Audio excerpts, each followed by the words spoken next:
ఇప్పుడు ప్రశ్నోత్తర సమయం.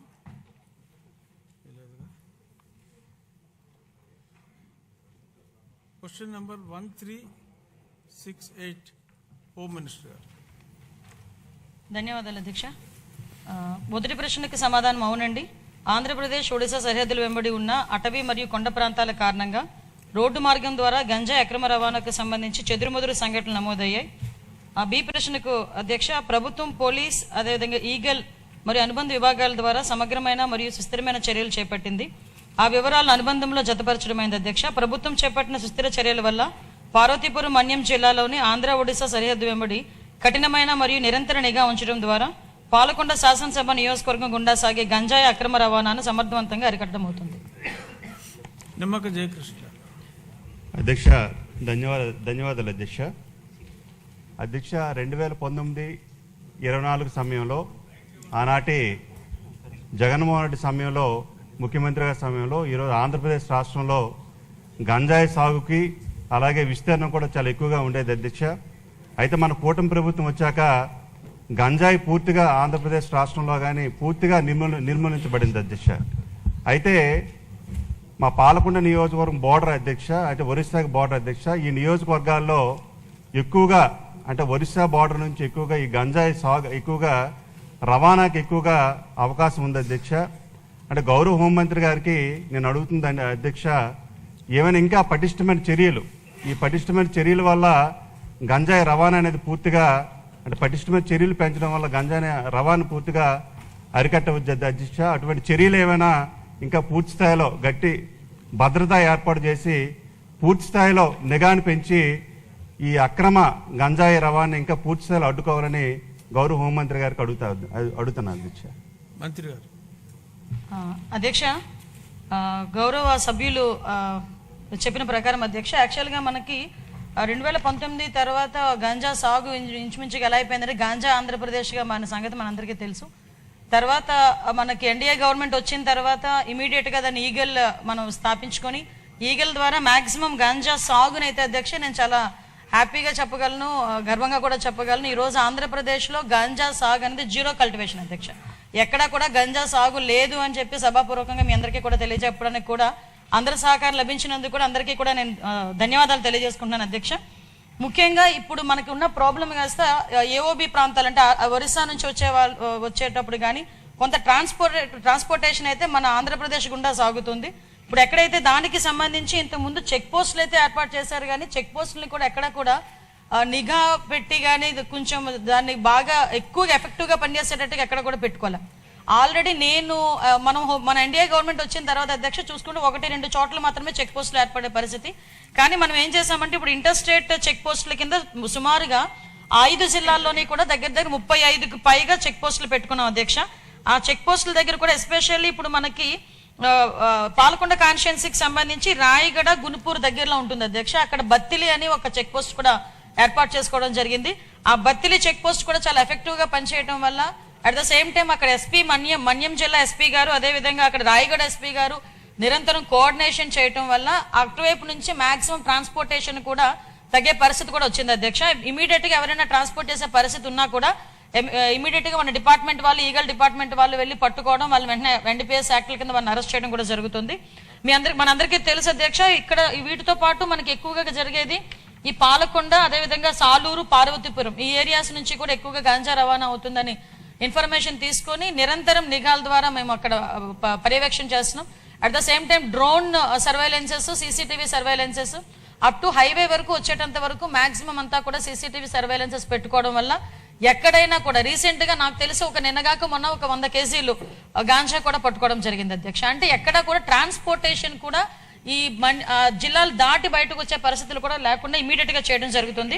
అదేవిధంగా అక్కడ అవేర్నెస్ ప్రోగ్రామ్స్ కి కూడా అధ్యక్ష ఇంచుమించుగా ఓన్లీ ఈ మన్యం జిల్లా అంటే ఉత్తరాంధ్రకి సంబంధించిన 5 జిల్లాల్లోని దగ్గర 47 డ్రోన్స్ ని కూడా వైజాగ్ రేంజ్ లో 47 డ్రోన్స్ ఎస్పెషల్లీ గాంజా కల్టివేషన్ మీద, గాంజా ట్రాన్స్పోర్టేషన్ మీద ఒక సర్వేలెన్సెస్ కూడా నడుపుతున్నామని చెప్పడానికి కూడా హ్యాపీ ఫీల్ అవుతున్నాను అధ్యక్ష.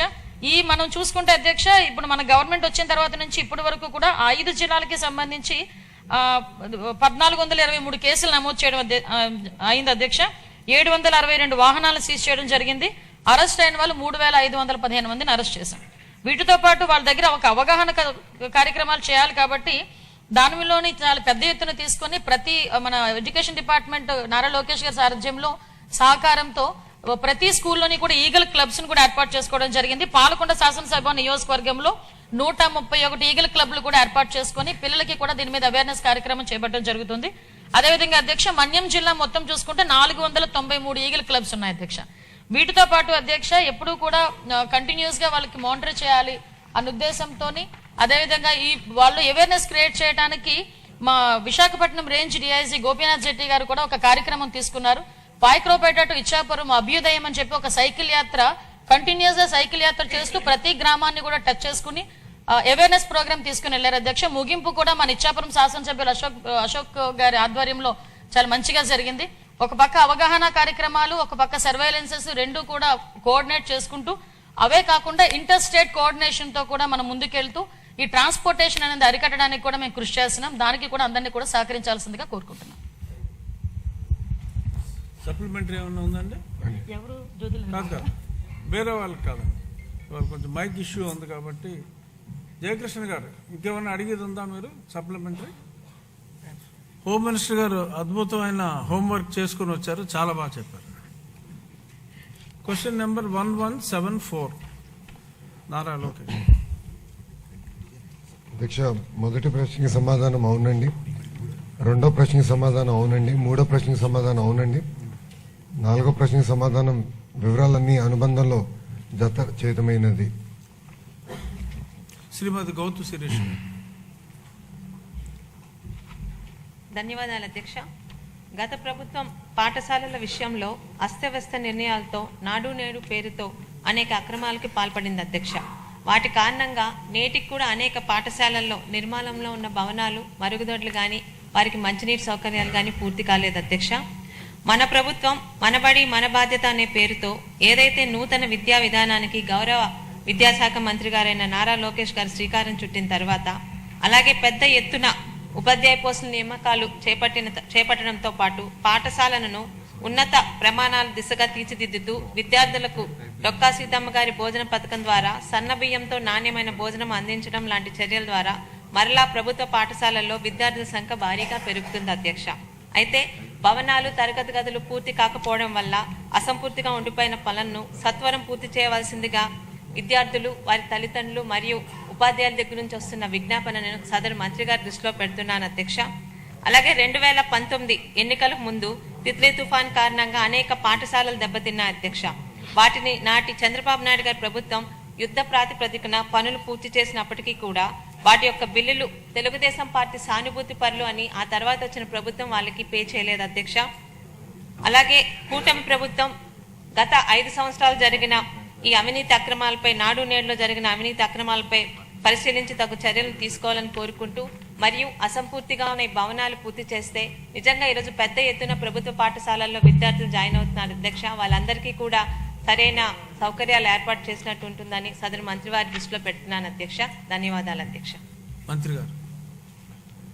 అధ్యక్ష, 2019 నుంచి 24 మధ్యలో గత ప్రభుత్వం జియో 117 అని తీసుకొచ్చి తద్వారా ఏమైందంటే పిల్లలు ప్రభుత్వ పాఠశాలలు దూరం అవుతాం జరిగింది అధ్యక్ష. గత ప్రభుత్వం నాడు నేడు కార్యక్రమం చేపట్టిన తర్వాత కూడా 233 పాఠశాలలు ఎక్కడైతే డబ్బులు ఖర్చు పెట్టారో మూసేసే పరిస్థితి వచ్చింది అధ్యక్ష.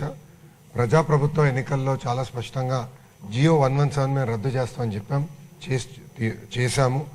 అంతేకాకుండా 1 క్లాస్ 1 టీచర్ విధానం అనేది చాలా కీలకమైంది అధ్యక్ష. ఒకసారి మనం చూస్తే గతంలో కేవలం 3% పాఠశాలలోనే 1 క్లాస్ 1 టీచర్ ఉంటే అది ఇప్పుడు 33% పాఠశాలకి మనం తీసుకెళ్తాం జరిగింది అధ్యక్ష. దీని ద్వారా ఏంటంటే మెరుగైన విద్య పిల్లలకి అందించవచ్చు, ఎగ్జామ్లో మంచి ఫలితాలు రావచ్చని మేము అందరం ఆశిస్తున్నాం. త్వరలోనే ఎగ్జామ్స్ కూడా ఉన్నాయి కనుక రిజల్ట్స్ కూడా వస్తాయి అధ్యక్ష. ఇప్పుడు పెద్దలు చెప్పినట్టు, శిరీష గారు చెప్పినట్టు ఏంటంటే అధ్యక్ష, ప్రధానంగా మేము 5 అంశాలు తీసుకున్నాం అధ్యక్ష. మొదటిది లీక్ ప్రూఫ్ బిల్డింగ్ ఏర్పాటు చేయాలి. దాంతోపాటు ఒక కోట్ పెయింట్ వేయాలి, బెంచెస్ ఏర్పాటు చేయాలి, టాయిలెట్స్, తాగునీరు అందించాల్సిన బాధ్యత ప్రభుత్వం పైన ఉంది అధ్యక్ష. అందుకే మేము ప్రభుత్వ పాఠశాలలని 5 స్టార్ రేటింగ్లో చేశాము. 1 స్టార్లు ఎన్ని ఉన్నాయి, 2లో ఎన్ని ఉన్నాయి, 3, 4, 5లో ఎన్ని ఉన్నాయని మేము చూసాం. ఆంధ్ర రాష్ట్రంలో 5 స్టార్ రేటింగ్ ఉన్న పాఠశాల ఒకటి కూడా లేదు అధ్యక్ష. 40% పాఠశాలలు 1, 2 స్టార్లు ఉన్నాయి అధ్యక్ష. సో మా లక్ష్యం, మన ప్రభుత్వం ప్రజాప్రభుత్వ లక్ష్యం ఏంటంటే కంపల్సరీ అన్ని ప్రభుత్వ పాఠశాలలు మినిమం 3 to 4 స్టార్స్ తీసుకురావాలని లక్ష్యంతో మేము అందరం పనిచేస్తున్నాం అధ్యక్ష. పెద్దలు చెప్పినట్టు పెండింగ్ వర్క్స్ అంటే గత ప్రభుత్వం కొన్ని పనులు ప్రారంభించినాయి, ఆ పనులు పూర్తి చేయాల్సిన బాధ్యత ఉంది. కానీ ఎక్కడైతే అవసరం ఉందో అక్కడ చేయాలనే లక్ష్యంగా పెట్టుకున్నాం. ఎక్కడైతే అదనంగా క్లాస్ రూమ్స్ అవసరం ఉందో అక్కడ యుద్ధ ప్రాతిపదికంగా పనులు పూర్తి చేయాలని మేము నిర్ణయం తీసుకున్నాం అధ్యక్ష. ఎస్ఎంసీ అకౌంట్స్లో ఇప్పటికీ 200 కోట్ల రూపాయలు ఉంది అధ్యక్ష. అది ఖర్చు పెట్టమని మేము ఆదేశాలు కూడా జారీ చేశాం. గౌరవ ఫైనాన్స్ మంత్రి గారు కూడా ఈ బడ్జెట్లో సుమారుగా 800 కోట్ల రూపాయలు అదనంగా కేటాయించారు అధ్యక్ష. ఈ డబ్బులంతా జోడిస్తే సుమారుగా 1000 కోట్ల రూపాయలు ప్రభుత్వ పాఠశాలలకు వచ్చే సంవత్సరంలో ఖర్చు పెట్టడానికి అవకాశం ఉంటుంది. దాంట్లో ప్రధానంగా ఈ 5 అంశాలు మేము తీసుకున్నాం అధ్యక్ష. ఈ 5 అంశాలు తీసుకుని అన్ని ప్రభుత్వ పాఠశాలలు ఒక పద్ధతి ప్రకారం 5 స్టార్ రేటింగ్ తీసుకొచ్చే బాధ్యత ప్రజాప్రభుత్వం తీసుకుంటుంది అధ్యక్ష. శిరీష గారు 2014 నుంచి 19 మధ్యన జరిగిన పనులకి ఇంకా గత ప్రభుత్వం అధికారులకు వచ్చిన తర్వాత చెల్లించలేదని చెప్పారు. ఆ వివరాలు మేడం గారి దగ్గర తీసుకుని దానిపైన తగిన చర్యలు తీసుకుంటామని గౌరవ సభ్యురాలకు నేను తెలియజేస్తున్నాను.